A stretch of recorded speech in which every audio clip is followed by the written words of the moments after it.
నమస్కారం, welcome to I dream. నేను మీ విజిత. ప్రస్తుతం మనతో పాటు ఉన్నారు ప్రముఖ ఆధ్యాత్మికవేత్త సుభాష్ శర్మ గురువు గారు. ఇప్పుడు గురుగారితో మాట్లాడి వారాహి నవరాత్రుల విశిష్టత గురించి తెలుసుకుందాం. నమస్కారం గురుగారు. శ్రీమాత్రి నమః.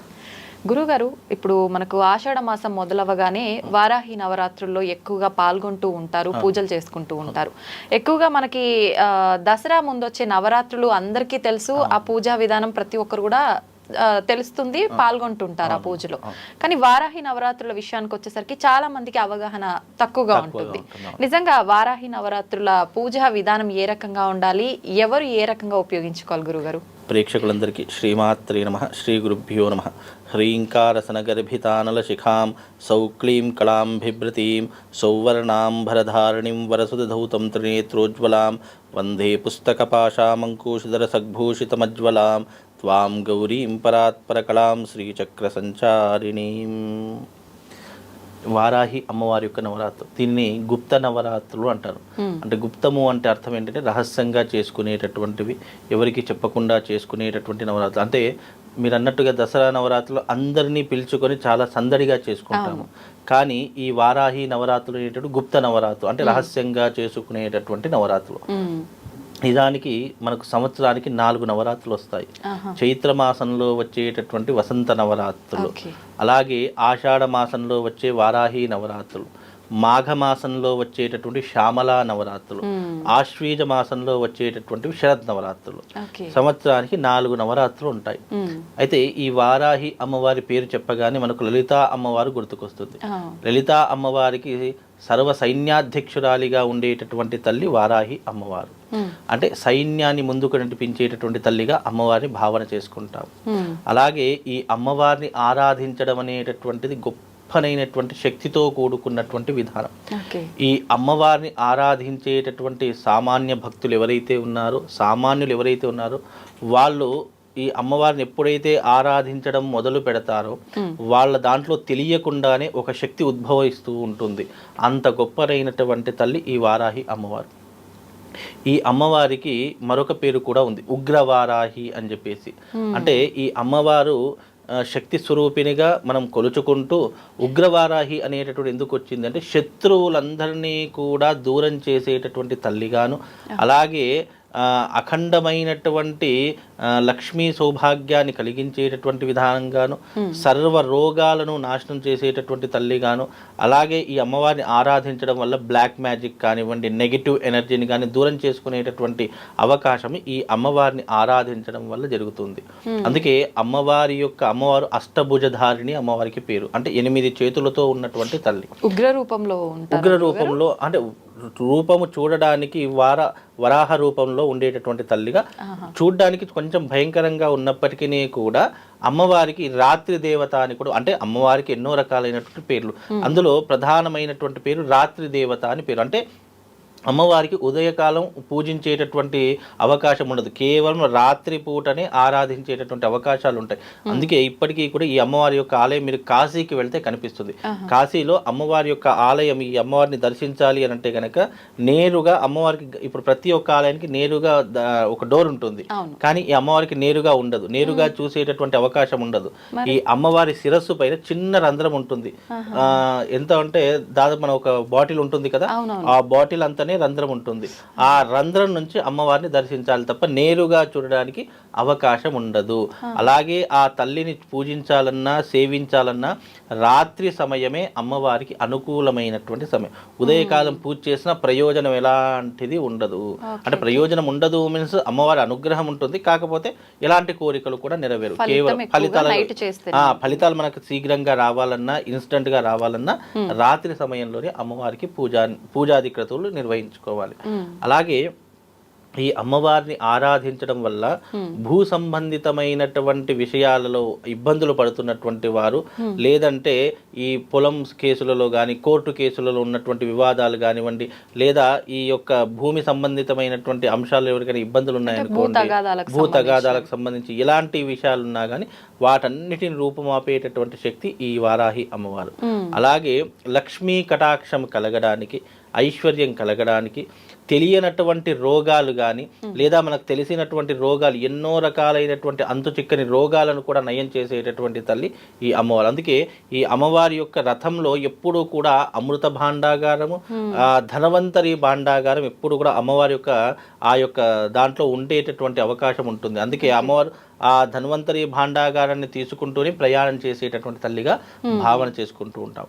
అలాగే ఈ నవరాత్రులు ఎంత విశేషమైనటువంటివి అంటే దాదాపుగా మనకు ఆషాఢ మాసం ప్రారంభమైంది, అమావాస్య అయిపోయింది, పాడ్యం నుంచి మొదలుకొని నవమి వరకు అంటే 9 రోజుల పాటు ఈ అమ్మవారి యొక్క నవరాత్రులు జరుగుతూ ఉంటాయి. అయితే ఈ అమ్మవారు ఏం చేస్తుంది అని అంటే కనుక రాత్రి నిశి సమయంలో ఏం చేస్తారంటే అమ్మవారు తన రథం మీదకి ఎక్కి సమస్త భూమండలాన్నంతటిని కూడా చుట్టి వస్తూ ఉంటుందని చెప్పేసి మనకు వారాహి అమ్మవారి యొక్క నవరాత్రి కథలో చెప్పడం జరుగుతూ ఉంటుంది. అంటే ఈ 9 రోజులు ఈ అమ్మవారిని ఎవరెవరైతే ఆరాధన చేస్తున్నారో వాళ్ళ ఇంటి పైన కరుణా కటాక్షాలను కురిపించి ఆ తల్లి ఇలా బయలుదేరుతూ ఉంటుందట. అంత విశేషమైనటువంటి అమ్మవారు. అంటే అమ్మవారు కరుణించడానికి ఇదొక అనుగ్రహ రూపకంగా మనం భావన చేసుకుంటే గనక నిజంగా ఆ తల్లి అనుగ్రహం చాలా విశేషమైనటువంటిది. అందుకే వారాహి నవరాత్రులు వచ్చాయి అంటే గనక అందులో 9వ రోజు లేదా 8వ రోజు కానీ వారాహి అమ్మవారికి సంబంధించినటువంటి యాగం జరుగుతుంది. ఇప్పటికీ కూడా ఈ వచ్చే నెల 13వ తారీఖు రోజున వారాహి అమ్మవారికి సంబంధించిన యాగం కూడా నిర్వహించడం జరుగుతుంది. ఎందుకు ఈ యాగము అని అంటే గనక వారాహి అమ్మవారి యొక్క అనుగ్రహం కావాలి అనుకున్నటువంటి వాళ్ళు, అలాగే ఈ వారాహి అమ్మవారి గురించి ఎవరైనా వ్రతం చేసుకోవాలన్నా, పూజ చేసుకోవాలన్నా, ఆరాధన చేసుకోవాలన్నా నియమనిష్టలు ఎవరికి తెలియవు, చాలా మంది భయపడుతూ ఉంటారు. అలాంటి వారు 9 రోజుల యొక్క పుణ్య ఫలితాన్ని పొందడానికి కూడా ఈ వారాహి యాగం అనేటటువంటిది మన హైదరాబాద్ పట్టణంలోనే చేయడం జరుగుతుంది. అంత విశేషమైనటువంటిది. అంటే చాలామంది ఇప్పుడున్నటువంటి ఈ ఆధునిక యుగంలో సమయ సందర్భాలు ఎవరికీ కూడా లేవు. ఒకవేళ చేసుకుందామనుకున్నా దాని విధానం ఏమిటో తెలియదు. కాబట్టి మేము అమ్మవారి యొక్క అనుగ్రహాన్ని పొందాలి అని అనుకుంటున్నామంటే అమ్మవారికి ఈ యాగం చేసుకోవాలి. ఎందుకంటే అమ్మవారి యజ్ఞవారాహి అని కూడా అమ్మవారికి పేరు, ప్రఖ్యాతిగాంచినటువంటి పేరు. అమ్మవారిని యజ్ఞ రూపకంగా కొలిస్తే శీఘ్రంగా వరాలిస్తుంది అనేటటువంటి విశ్వాసము మన సనాతన ధర్మంలో తెలియజేయడం జరిగింది. అందుకే ఈ అమ్మవారు చాలా శక్తివంతురాలు అని చెప్పడం జరిగింది. అలాగే అమ్మవారి యొక్క ఆ చేతులలో కూడా విచిత్రమైనటువంటి ఆయుధాలు ఉంటాయి. అందరి చేతులలో గద ఉంటుంది, చక్రం ఉంటుంది, శంఖ చక్రాలు ఉంటాయి, లేదంటే త్రిశూలం ఉంటుంది, ఇలాంటివి ఉంటాయి. కానీ ఈ అమ్మవారి చేతులలో ఉండేటటువంటి ఆయుధాలు రోకలి ఉంటుంది, నాగలి ఉంటుంది, పాశం ఉంటుంది, అలాగే ఈ పాశముతో పాటు దండం ఉంటుంది, అలాగే ఇంకోటి ఏంటంటే శంఖము చక్రము కూడా అమ్మవారి చేతిలో ఉండేటటువంటి అవకాశం కొన్ని చిత్రపటాలలో కనిపిస్తూ ఉంటుంది. అంటే అమ్మవారి చేతిలో కొత్తగా కనిపించేటటువంటి ఏంటంటే నాగలి, రోకలి, ఈ రెండూ కనిపిస్తాయి. అమ్మవారు దేనికి ప్రసిద్ధి అంటే ఆషాఢ మాసంలోనే ఎందుకు వస్తుంది అంటే ఈ తల్లి భూమిని రక్షించేటటువంటి దేవతగాను, అంటే పాడి పంటలు, పశు సమృద్ధిని రక్షించేటటువంటి దేవతలు అని చెప్పేసి అందులో ప్రత్యేకమైనటువంటి దేవత వారాహి అమ్మవారు. ఇప్పటికీ కూడా భూమి సుభిక్షంగా, అంటే నాట్లు అందుకే ఆషాఢ మాసం ఎందుకు వస్తుందంటే ఈ ఆషాఢ మాసంలో రైతులు నాట్లు వేసేటటువంటి సమయము, అలాగే విత్తనాలు వేసేటటువంటి సమయము.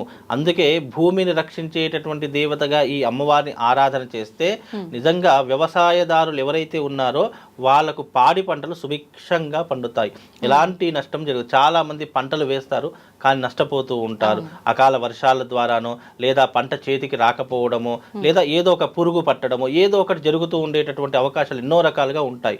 అలాంటి అపశకునాలు జరగకుండా ఉండాలంటే ఈ తల్లిని ఆరాధించాలి. నిజంగా అలాంటి అంటే వ్యవసాయదారులు ఎవరైతే, ఎందుకంటే ఈ దేశానికి రైతే వెన్నెముక అంటారు, అలాంటి రైతులు కూడా బాగుండాలి అంటే ఈ వారాహి నవరాత్రులలో ఆషాఢ మాసం మొదలుకొని 9 రోజుల వరకు అమ్మవారి చిత్రపటాన్ని తీసుకొని, ఫోటోను ఒకటి తీసుకొని మీ పంట ఎక్కడైతే ఉంటుందో అక్కడ పంట దగ్గర ఏదో ఒక పంట దగ్గర మీరు అమ్మవారి యొక్క ఫోటో పెట్టి అక్కడ 9 రోజులు రాత్రి సమయంలో దీపం పెట్టండి. ఆ భూమిని ఎప్పటికీ మీరు చూసుకోకపోయినా పర్వాలేదు, ఆ భూమిని రక్షించేటటువంటి దేవతగా కూడా ఆ తల్లి అక్కడ కొలువై ఉంటుంది. అంత విశేషమైనటువంటి, అందుకే ఈ అమ్మవారి నవరాత్రులు కేవలం ఆషాఢ మాసంలోనే వస్తాయి. అంటే పొలాలలో కనుక చేసుకుంటే పొలాలన్నీ కూడా చాలా బాగా పండేటటువంటి అవకాశాలు ఉంటాయమ్మా. ఓకే, నిజంగా ఎంత విశిష్టత గల అమ్మవారో తెలుస్తుంది గురుగారు. నిజంగా ఈ అమ్మవారిని మనం మనస్సు పెట్టి గనక నిజంగా పూజ చేస్తే మనకు ఐశ్వర్యము, అప్పుల బాధలు ఉన్నటువంటి వాళ్ళకి అప్పుల బాధలు తీరిపోతాయి, భార్యాభర్తలకు ఉన్నటువంటి చిన్న చిన్న తగాదాలు కానీ, కోర్టు కేసులు కానీ విడాకుల కేసులు కానీ ఇవన్నీ కూడా తొలగిపోయేటటువంటి అవకాశాలు ఉంటాయి. అలాగే మనం ఎవరికైనా అప్పులు ఇస్తాం, తిరిగి రావు, వాళ్ళకు ఇవ్వాలని ఉన్నా కొంతమంది సతాయిస్తూ ఉంటారు, శత్రువులుగా మారిపోతుంది. అలాంటి శత్రువులను దూరం చేస్తుంది, రావాల్సిన డబ్బు తిరిగి వస్తుంది, వివాహం కానటువంటి వారికి వివాహం జరిపించాలనేటటువంటి కోరిక కలుగుతుంది.